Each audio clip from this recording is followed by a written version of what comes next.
Thank you, Caitlin, and thank you for the opportunity to be here and talk about some things relative to energy. The bio that Caitlin read talks about some of the things we've done over the course of time, actually a lot of time now, in regards to natural gas. A lot of the work that we're doing, and I guess I always add this as a disclaimer right up front, that the work that we're doing right now is really in the energy transition space. So it's really at the convergence of the work that we've done that she referenced there with natural gas and what we're doing now with renewables, in particular with utility scale solar, which is what we're going to talk about today.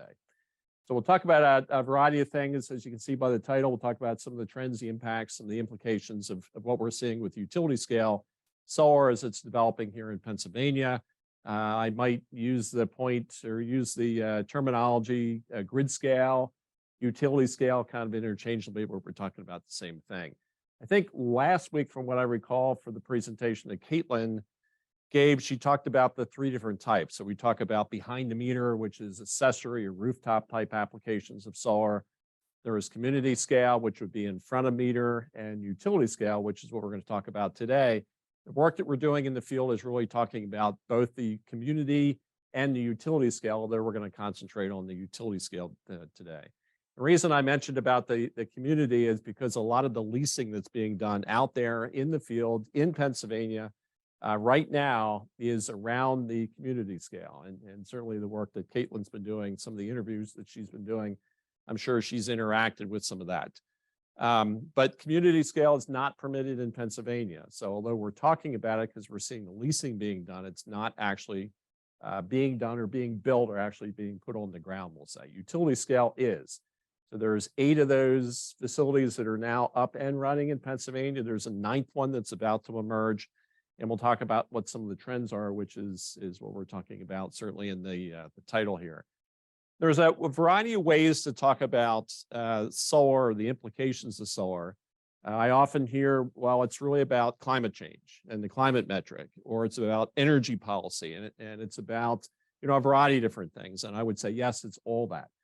But I'm going to frame it a little differently because of the work that we're doing, particularly in the field. And I'm going to say it's really a story about land use. And if you don't get the land use part of it right, and certainly with the audiences that we're working with, then all those other metrics or considerations may not come to pass. So land use is really going to be a theme, a key theme that's embedded in some of the discussion that I hope to have with you here over the course of my hour. So anyway, we'll jump forward here. Buttons. I got that one. Okay. So what I see in the, and again, this is a tie back to the introduction. What I see when we think about the solar piece is it's really, in so many ways, as I phrase it there, it's the Marcellus story of yesterday, just framed differently. So very often, we talk about a lot of the implications of what we saw in the work that we did with Marcellus, with the audiences and the stakeholders we worked with. Now we're talking about solar, and in many situations and many parts of the conversation, you could take Marcellus out of that storyline. You could insert solar in, and it would sound very similar to the reaction from the publics, to the many different stakeholders we have, et cetera, et cetera. And you could do the same thing with wind or hydro or hydrogen, which is a big emerging story that we're participating in right now as well. So again, there's a lot of similarities, and we've learned from the work that we did in the Marcellus, which was very extensive. We learned to bring a lot of those things forward embedded in this dialogue as we're thinking about the work that we're doing now with utility scale solar. We see the tactics are the same. So from a land standpoint, from the land agents or landmen, as are often referred to, that are going out and doing the leasing with landowners, we see a lot of similar tactics. Predatory would be the term that a lot of attorneys would use or a lot of landowners would use. And my guess, I keep looking at Caitlin, but some of the work that she's doing with farmers, my guess is that phrase came up several times in some of the interviews that she probably did. We've also worked with a variety of different farmers across Pennsylvania, done very similar type interviews.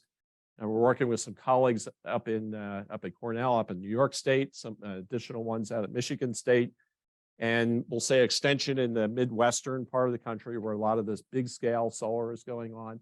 And again, we hear a lot about some of those tactics, very similar.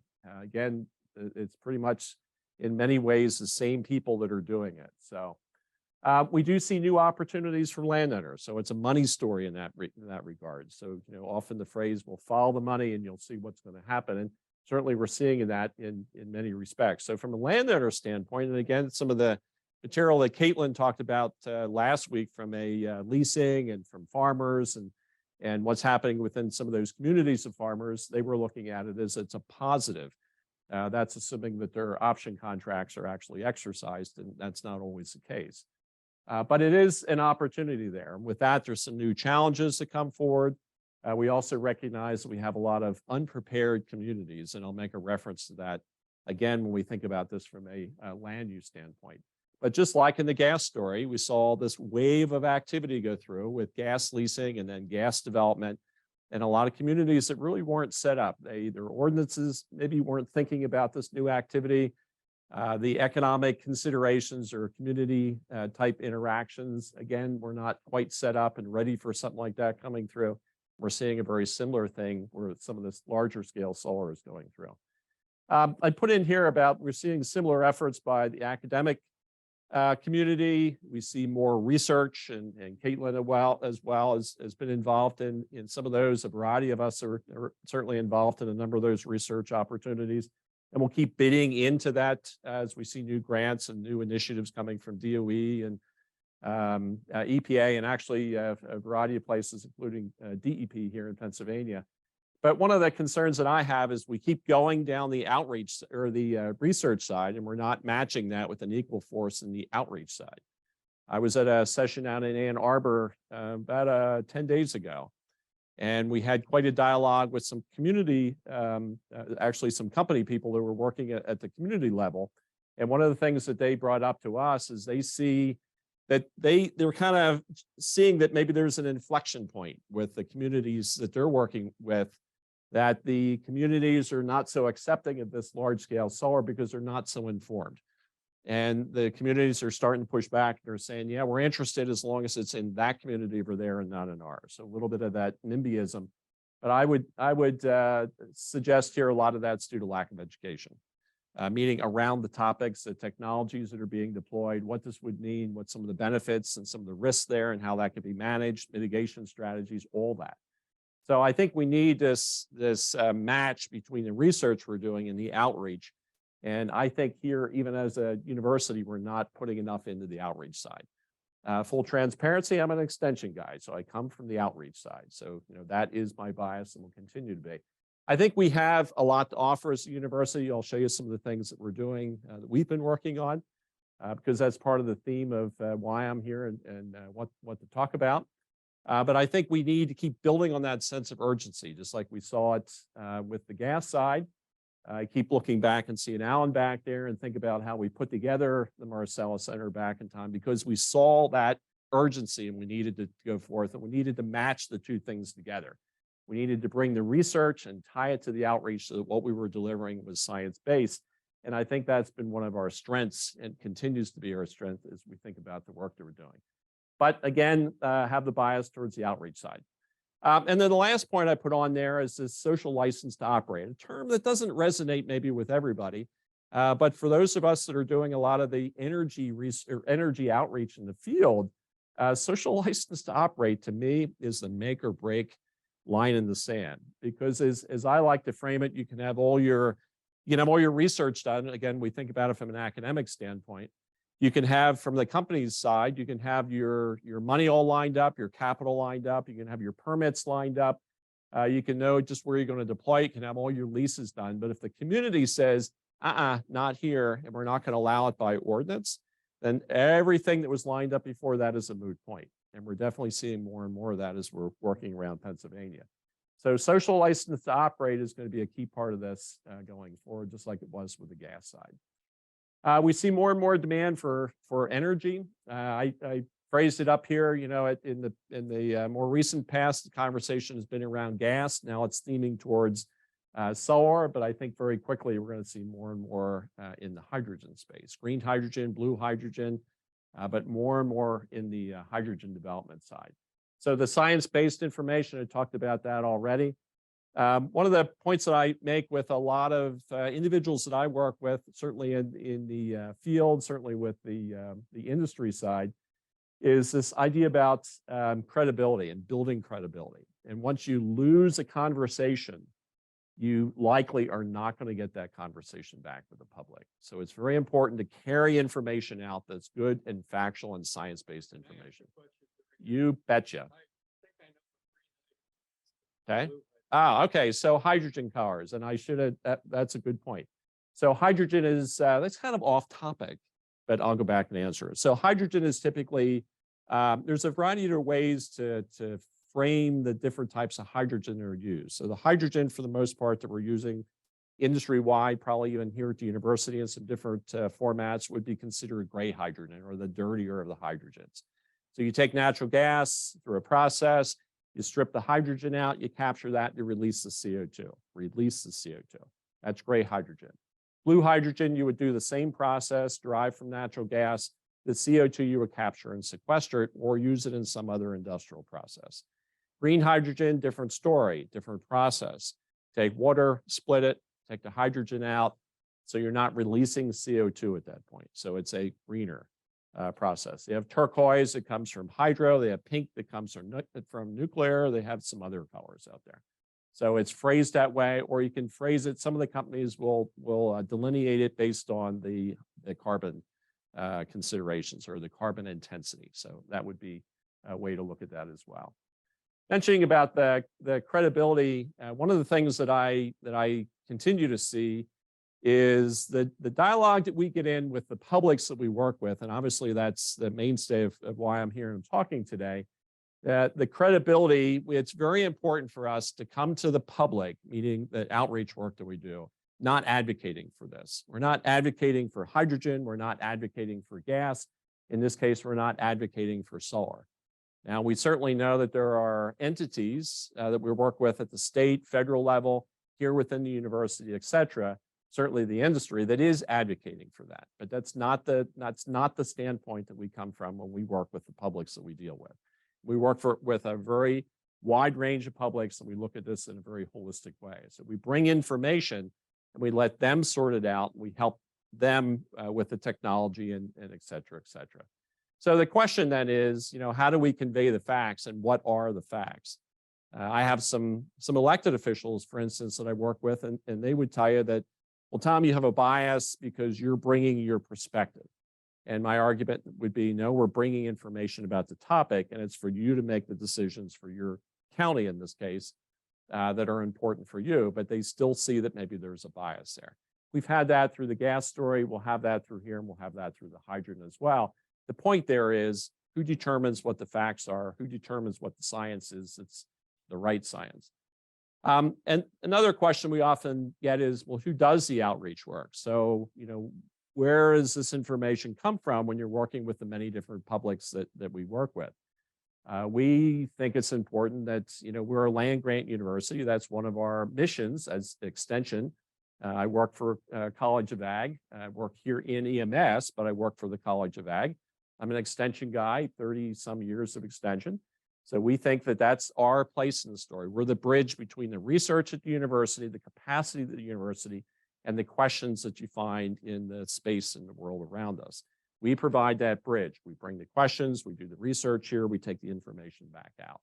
So academia, land grant in particular, has a very important part of that. I also, this would be my opinion, that the industry has a place. The industry needs to convey their message as to what they're doing, what some of the trends are, why they're doing it, why here, why now. So that's important for them as well. And along those same lines, we get this question about, that I often frame it in this how versus why. So often the industry will take the message out. This is the energy development that we're doing. In this case, we're talking about utility scale solar, and we're going to bring it to your neighborhood. And this is the type that we're doing, and this is the how we're going to do it. And they'll often bring no offense to anybody, but they'll bring an attorney, they'll bring an engineer, and they'll talk about it in a very engineering type scenario. So this is the technical capacities or the technical steps that we're going to take, or these are the legal considerations. And often what happens then is the community is not asking those kind of questions, at least not initially. They're asking why questions. Why is it coming here? Why now? Why in this location? and some of those, and those questions don't match. And what you end up with then is you end up with a conflict. And those conflicts show up in a variety of different ways, and they're problematic. And then that drives other things like ordinances that say not here. Over there, if they'll accept it, but not here. Or they become maybe here, but very restrictive and only in these certain limited locations that are very problematic for them, the company. So again, it plays out in a variety of different ways. So we find that the companies can be very hesitant for these type of discussions. They often want to operate under the radar a little bit. And again, we saw the same thing in the gas. We want to go in, we want to lease some ground. There's a competitive moment there. We don't want our competitors to see that we're leasing because we might lose an opportunity as a company. So we really don't want to have too big of a discussion. We'd rather have that quietly. And yet the public, once they find out about it, is saying, well, we want to know what this means. And we want to know, do we need to put something in place to protect us as a community? So again, you run this, who steps in there first, who does the work, and what is the time frame of how that's done. We put together a little bit about us, and again, my disclaimer, which I should just repeat as I've been saying it several times, not here to advocate for utility scale solar. So we're just going to talk about it. We're going to talk about some of the work that we do, talk about some of the communities of people that we work with. But again, even there, we're not advocating for something. We're just talking about a variety of different things, which you can see. So we're doing these web-based programs like this through webinars. We also do a lot of in-person type programs, and we'll continue to do those going forward.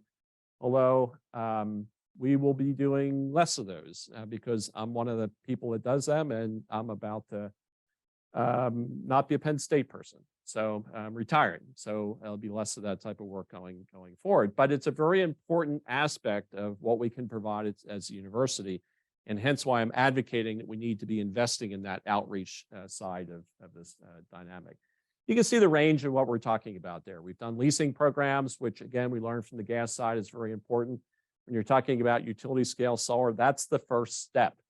The first step is not an ordinance in place, or the first step is not these larger public discussions. Often what it is a company coming in and quietly doing the leasing.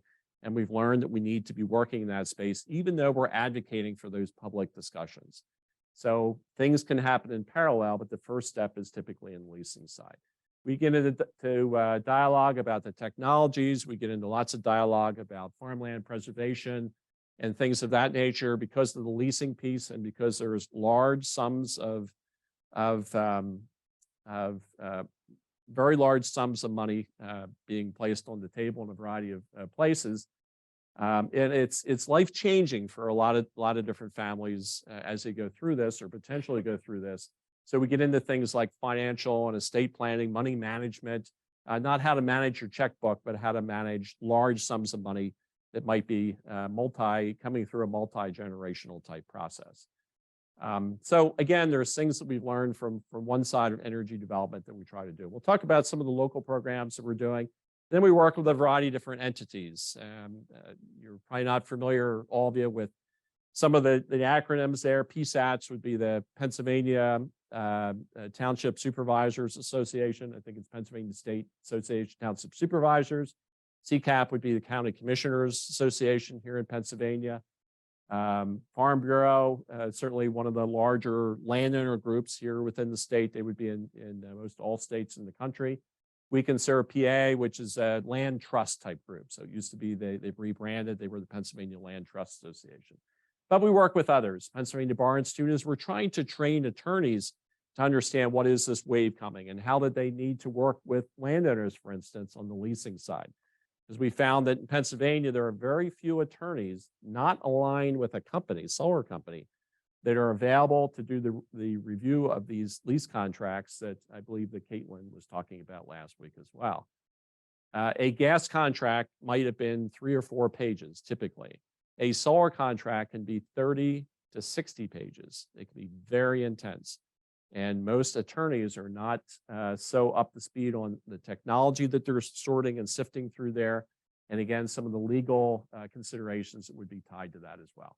And a variety of other things you can see in terms of some of the collaboration we're doing with other like institutions, educational locations, as well as some of the agency partnerships that we've had. And one of the things we've also done then through some of that funding we've derived from that is we've built some tools available. And one of them is our solar guide that we put together for municipal officials.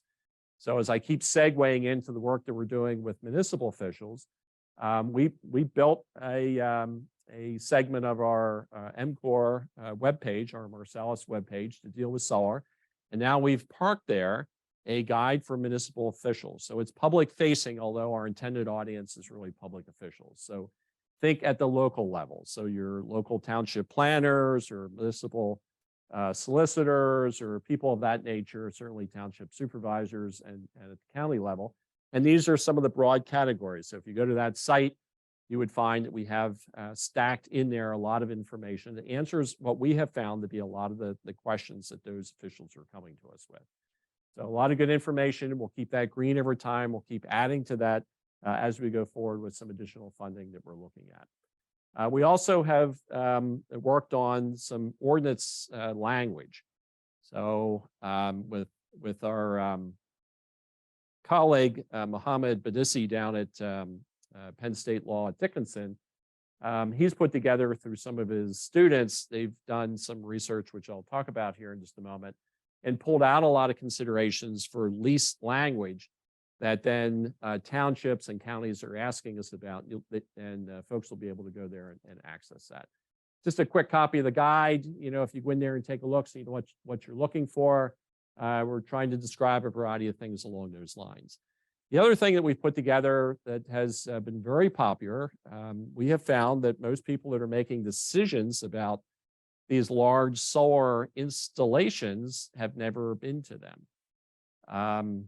Caitlin, you had not been to the one down at Nittany One prior to that, correct? Yeah, we find that's very often the case.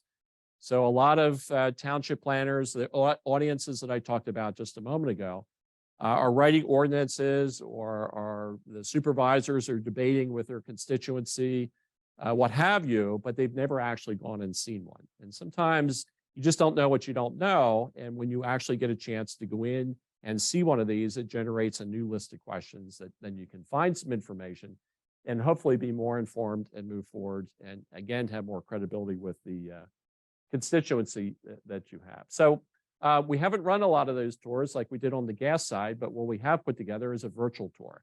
So we have a virtual immersive tour. We put it together so you can use like a VR headset and you can feel like you're actually in that same space. And we go to the one that is providing power at Penn State, some up in New York, some community level, some community type solar, as well as utility scale solar in some different places. So again, you can get a look and feel and see some finer points in there, and then have a higher level of understanding of what this looks like going forward. So immersive tour is available and out there. Why here, why now? We think about Pennsylvania. You know, why are companies coming to Pennsylvania versus, well, why don't they just go to California where there's lots of sun, or New Mexico, or some of those places? And the reality is they are going there. But the further reality is that there is abundant sunshine here in Pennsylvania. And if you crunch the numbers and put in all the different incentives and look at the lower cost of the technology to deploy it, it actually makes sense to come to Pennsylvania, just like it does make sense to go to a variety of other states around us. So it's not just a Pennsylvania story, it's a US story. And we'll continue to expand in that regard. The other thing that we have is we have a lot of stuff. We have a lot of infrastructure stuff. So all that really does make a difference when you consider what the companies are looking for in terms of making their operations work out, pencil out in terms of the economics. So the infrastructure that's here, because we have been a large energy generator, electric generator, power generator, and also export state, we have a lot of capacity with transmission lines. We have old coal plants that are coming offline that can be refashioned. So we've got a lot of stuff, we'll call it. So that's an important consideration as well. We also have a movement forward when you look at this from a societal standpoint, from a public, in terms of public policy or the political support. There's just a lot of things that are moving forward to make this happen. And beyond all that, we're the Keystone State. So we're kind of in the midst of a lot of things. So you put all that together, and that really bodes well for why companies are interested in coming to Pennsylvania, just like they are with some other ones around us. But if that's the why here, why now, and what's driving it forward, then what are some of the constraints? Well, there's an investigation at the federal level in terms of where the panels are coming from. There's concerns that they were all coming from China, and there were some issues with how they were being produced, which we're not going to get deep into because we don't have the time.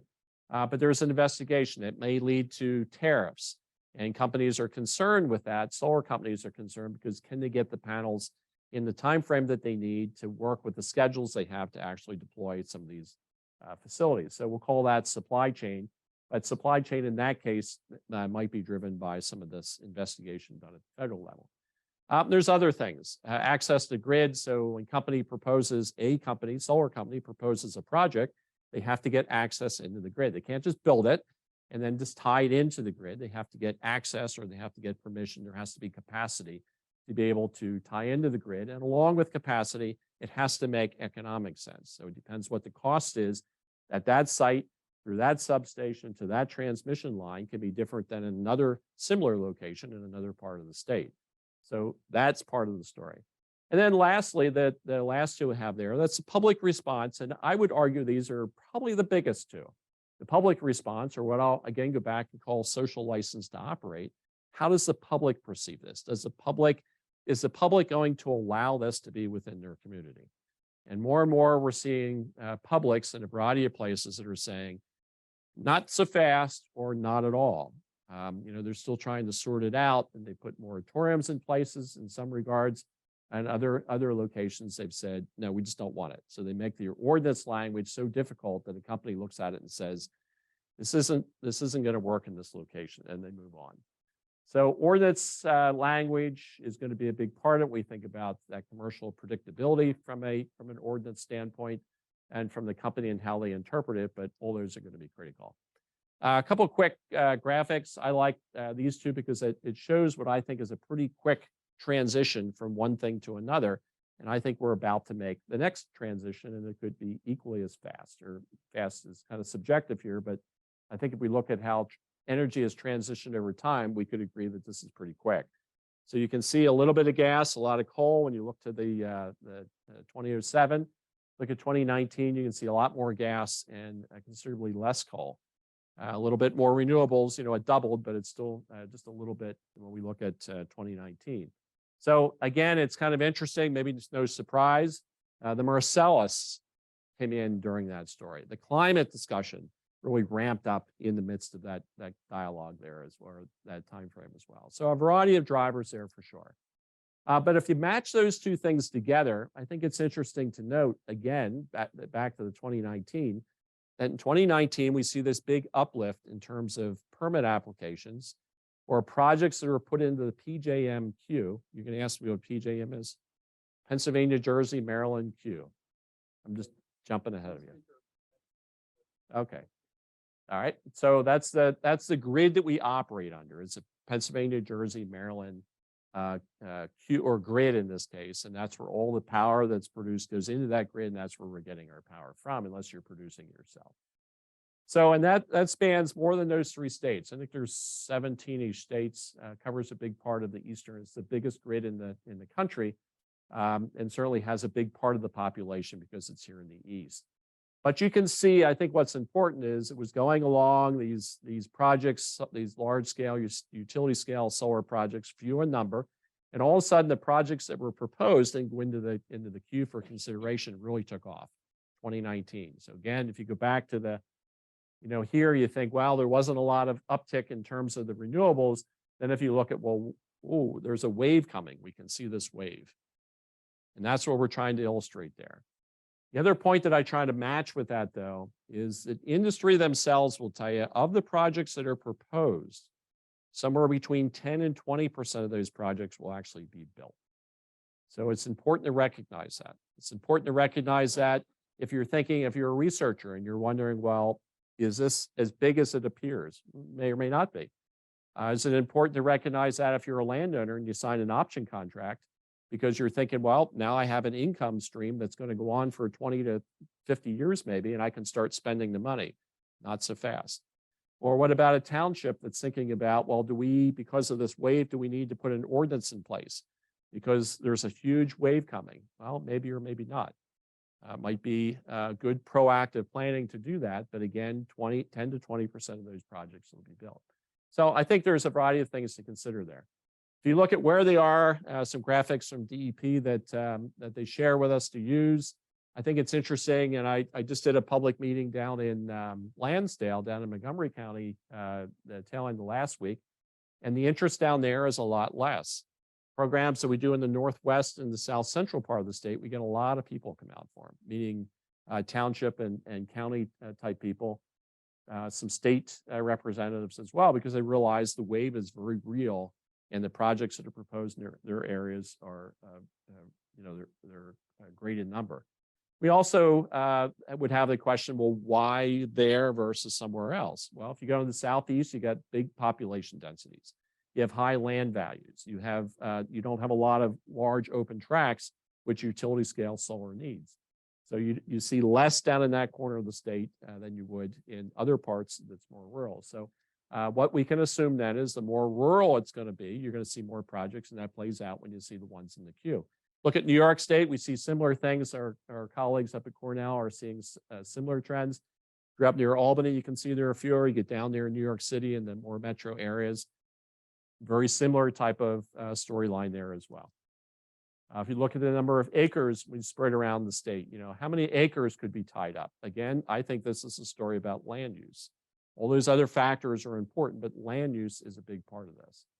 So you can see where they're spread. You can see that very few counties are impacted or not impacted by the potential for solar development, assuming the projects in the queue are built. Keep in mind what I said, they're not all going to be built. Then if you start looking at this on a dollar basis, where might the dollars be spent? So if you're a local economic development agency, or if you're a county commissioner and you're wondering, well, what's this going to mean to our county? Because again, they learned in the gas story that it meant a lot of money potentially flowing in, a lot of new people, housing issues or constrictions there when there was not enough housing available, infrastructure for roads and traffic and things, talking about the gas side. So they're asking the same type of questions. What's it going to mean? How many dollars might be flowing in? What does that mean relative to other types of development or other types of impacts and implications? And I think this is some of that early information that we can see, but these are projections because these projects are not actually built. So we're trying to learn from that. All right. What about some other, trying to be cognizant of my time, what about some of the other issues that are out there? We see right now, our best guess is about 40,000 acres, and the state goal is somewhere around 80,000 acres. And I say, typically, I talk about surface acres, because as I see it, it could be an acre of surface that could look like a rooftop. It could look over a parking lot. It could be in a farm field. It could be some forest that's being taken down to have solar. It could be a lot of different things. Right now, so we'll have to see where that goes, but we're projecting or estimating right now there's about 40,000 acres that are tied up. If you look at where the projects that are proposed, what type of land is most of that on? The numbers crunched by a colleague at DEP, they're showing of the projects that are in the queue, about 82% of the project's land that's being considered is open land. That's not brownfield site, that's open land, and the assumption is most of that is farmland. Less than 10% is forested ground, which is not a surprise, but we do have some big projects that are proposed to take down big blocks of trees. And there's an argument, obviously, in opposition to that, or typically it's an opposition to that. One not even so far from where we're standing here today. There's a variety of other considerations when we think about solar development being done. From a siting, again, going back to the reference I made in the beginning, I think this is largely a land story or a land use story. When we think about this idea about how are we going to use our land, is it going to be for energy development, ag, industry, something else? And something else, what we often see as we go down in the south central part of the state and the southeastern corner of the state, a lot of that something else turns out to be warehousing.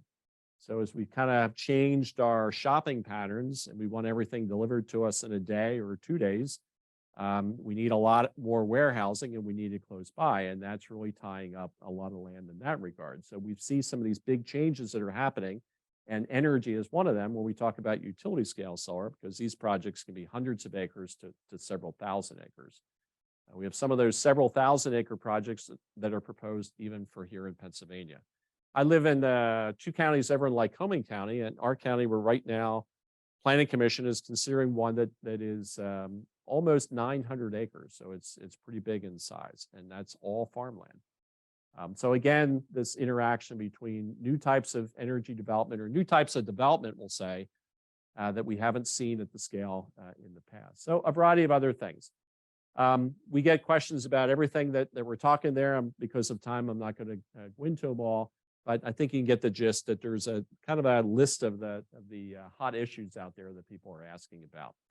Mohammed, that I mentioned before, Mohammed Badissi, professor down at Dickinson, him and I partner on a lot of the outreach that we're doing with the township officials and such.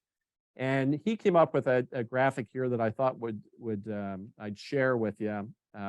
Unfortunately, he's not here with me today to do it himself, but I think the graphic does a good job. So if you look at the ordinances that are across Pennsylvania, and there's 2,500 plus township ordinances that he looked at. That gives you an idea of how many different decision points there are when you look across Pennsylvania for ordinances or permits as we think about solar.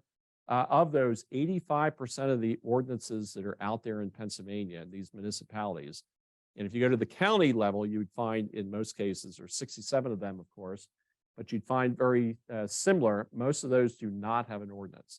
You do not have something in place to be able to manage the wave that I showed you back at the beginning that's coming at them. So there's a heightened level of concern inside CCAP and PSATs and the state legislature to be thinking into this and trying to manage this before that wave gets too far along and it can't be managed as efficiently as it could. We talk about principal use, we're talking about utility scale. That would be front of meter. Front of meter meaning something that goes into the grid, and the accessory use, typically that would be rooftop. That would be, again, typically behind the meter. So that would be something that might be more common. Your local municipality might say, yes, you can put panels on the roof, but you can't put them in the field. You can't put acres of them out, but you can cover your roof with them, that sort of thing. So again, about 85% don't have them. We look at the ordinances that are out there. There's some hot topics that come up. Zoning is a big one, and I'm mentioned that even in the last one there, as you can see. But we're doing a series of outreach meetings with municipal officials across the state. We've been actively doing that for about 2 years now. So zoning is a big part of that. In some counties, certainly some townships do not have zoning. The more rural parts of Pennsylvania, that would be the case. But we have whole counties. The county above us in north of Lycoming, for instance, there is no zoning even at the municipal level, and definitely not at the county level. So when something like this comes in, they have to kind of come at it from a different angle. The question comes up then, well, where, if you're going to allow this, where do you allow it? Do you allow it in an industrial zone? Do you allow it in a residential or an ag type zone? And that gets into quite a discussion, and we'll talk a little bit more about that in the time that I have left. Lot size, how big do you allow for this type of development within your municipality? Meaning, do you allow an entire parcel to be consumed with solar, or do you allow just a portion of it if you're trying to maintain a rural character, or if you're trying to maintain an ag system or an ag type heritage to your area? What does the community want, and how do you manage that over time? So those become real questions. So again, a variety of different things to consider, and I'm going to talk about some of them just a little bit more. And the first one I'm going to start with is ag, because that's the one that typically floats to the surface the quickest. And we get into this discussion about, well, where do we allow it? So that zoning district piece, do we allow for utility scale solar in our ag area? Because we have more ag than maybe what we have, which is typically the other one, where we have this industrial zone. It's kind of an industrial looking thing. It kind of has an industrial outcome. Do we just put it in the industrial area?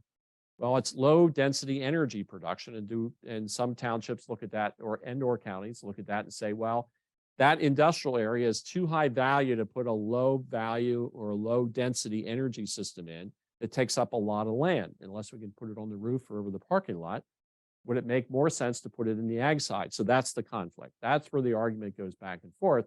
And that's what a lot of municipalities and counties are continually debating at. we think about some of the opportunities, and Caitlin, I go back to some of the points that you made in your conversation within the dialogue and the interviews that you have with farmers, is typically they see it as a money opportunity. The median age for farmers in Pennsylvania is in their mid-60s, so they're trying to decide, we can sell the farm and that can be a retirement, which has often been the case in the past, or now we could have an income stream that could last 20 years, 25 years, and if it's extended, which it likely would be, it could go out 50 years. So it would cover our lifetime, it could cover potentially our kids' lifetime, maybe even into our grandkids' lifetime if they stayed on the farm. So they see it as a long-term steady income. And I think the comments that you got from a number of your interviews, and we've seen that with ours as well, definitely they almost start and stop on that very point right there. We also recognize, and I think Lexi will probably talk about that next week when she's here, but somebody has to maintain these sites. And a farmer likes to farm, even if they're going to lease the place out, or even if they're going to do something else with the property, they still would like to farm it somehow. So if they can go in and provide some kind of mowing service or maintenance service on that same land that they still own because they're leasing it out, that's another income stream for them. And that is, again, a long-term contract that they could have that could be advantageous for them. So they see it another income stream. So it allows them to farm, the option to continue farming. There could be other opportunities there if they're not just mowing the grass, but they might be running sheep through it or something of that nature, a grazing opportunity, dual use. But we see a downside as well. And we're always starting to see more and more farmers bring this up about rental land inflation. And I don't know if you saw that in some of your interviews, but farmers that are saying, well, that place now is not available. There's only so much land to rent. We rent a lot of land, meaning a lot of farmers don't just farm their own farm, they farm their farm and rent some other additional land. And now if some of that land goes offline, then now because what's inside the fence is not going to be able to be farmed in a more conventional sort of way, and they need to be able to farm conventionally for the land or for the crop needs they have, then the remaining land goes up in value. So you have this rental, ag land rental inflation. So that could be problematic. There's a growing concern about more and more development in any area. And it could be, I talk about the solar side, but it could be warehouses that go in, like I mentioned before. So if you have an area that's transitioning to a lot of warehouses, then the local service providers may not see the viability of staying in business in that area. It could be somebody selling fertilizer. It could be somebody selling tractors. It could be the local vet that says, well, I just don't have enough business in that area, and I'm going to transition from large animals to small animals. And now the large animal operators don't have, a dairy, for instance, or a big beef operation may not have the veterinary capacity nearby. So those are concerns. We also recognize that we're where there are state-funded, or we'll say publicly funded, farmland preservation or ag land preservation programs, typically in most all cases, not in every case, but most all cases, they're not able to transition to solar. So that is a restriction or a constriction out there in the dialogue. We're getting into a bigger conversation about local community considerations. So how do you gauge what the community wants, and how do you do that in a proactive sort of fashion? And I'll talk about that just in a couple minutes here. But the point is, how do you think ahead to where these transitions are going? In this case with solar, but I'm going to go back and reference the aspect of the warehousing because it's such a pronounced development that's occurring out there on ag land, and that's something that we find a very similar dialogue between those two different types of uses. Mentioned about the ordinance language. One of the things we see on the ag land is communities through their ordinances are saying the ones that are coming to the forefront, and again, most communities don't have this, but ones that are moving forward, including a number here in Center County, they're looking at this, and including Center County planning on a county basis. They're looking at this and saying, well, okay, so if a company is interested in developing a parcel, our language is going to say that they can develop X percentage of that parcel. And that percentage, we're seeing a lot of them that are 50% or 75%. That's becoming pretty typical. And then they'll go a little further and say, but if they're going to use agrivoltaics, and that'll be what Lexi will talk a lot about next week, and agrivoltaics being the convergence of agriculture and solar energy development. So dual use, you have both in the same footprint. If you're going to allow for that and have that dual use, it could be grazing, it could be other types of crops that are grown in there, some type of a venture in that way.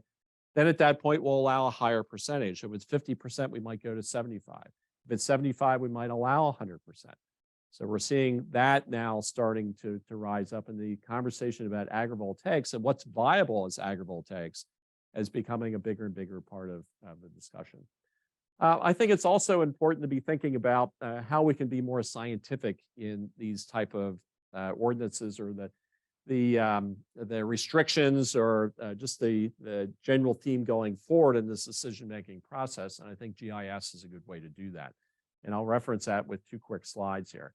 We also, I'm seeing more and more discussion about, well, we only are going to allow it in that industrial land. We have some designated, we're going to call this an industrial process. We're going to put it in that land. And if you start asking questions, well, do you allow for animal agriculture in your industrial land? The answer typically you get is no. And yet they're thinking that they want to allow agrivoltaics, or they might have language in their ordinance about that, but they haven't thought through necessarily what does that actually mean. So you have a conflict that develops there. Or, well, we won't allow animals, but we'll allow, we will allow it to be in pollinators or something of that nature. But whatever it is, the vegetation has to be maintained as it would be in a lot of industrial zone ground, 4 inches or 6 inches in terms of maximum height. Well, if you're grazing sheep or something of that nature, you're going to want vegetation over time that's taller than that. So again, you have a conflict.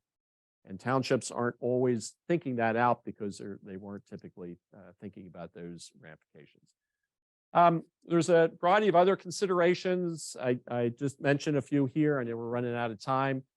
Clean and green, taxes, just a variety of things there. The slides will be available. I'll be glad to talk with anybody if they'd like to go deeper. But the point I want to make is about proactive planning. And I'm just going to highlight that quick from some work that we're doing with the county planners here in Center County. So Peter Butler mapped out, thinking about the potential for this coming through. So where is the infrastructure already? If the development is going to take place, companies want to be close to the infrastructure. And close means typically 1 to 3 miles, 1 to 4 miles, something of that nature, depending upon how big the project is. The bigger the project, the further they can reach to get to the infrastructure. But typically, they want to be pretty close, especially if it's a community solar, which again is not allowed in Pennsylvania, but it's anticipated in the near term. There are also companies are looking at a variety of siting criteria, and counties and townships are thinking through them as well. You could look at them and say, well, that's what everybody wants. It doesn't matter whether you're building a warehouse or building a school or building a residential family development. You want all these same things too, and the solar companies are looking for all that. So then when you start layering this, again, using GIS, you can come up with a better decision-making tool. It's more proactive. Where are the constraints? Where are the wetlands or the floodplains? You don't have a lot of floodplains here in Center County like we do in Lycoming. But where are some of those constraints? Where are some of those high-value parcels? Where are some of the farmland preservation locations? What about clean and green that we're trying to stay away from that we've invested in? So again, through layers in a GIS type format, better decision-making process can occur. And I think along with that, it's also a good way then to explain it to a public, meaning the constituency of that township or county, in terms of, well, why did we put this ordinance in place? And why are we trying to push this type of development over in that area? It's no different than saying, well, we want to have industrial development down in that location in another corner of the county, and we're going to build the infrastructure to get there, sewer and water, for instance, or we're going to improve roads, or we're going to run more power lines that way. So the same type of thing here, better, more informed decision-making process in that regard.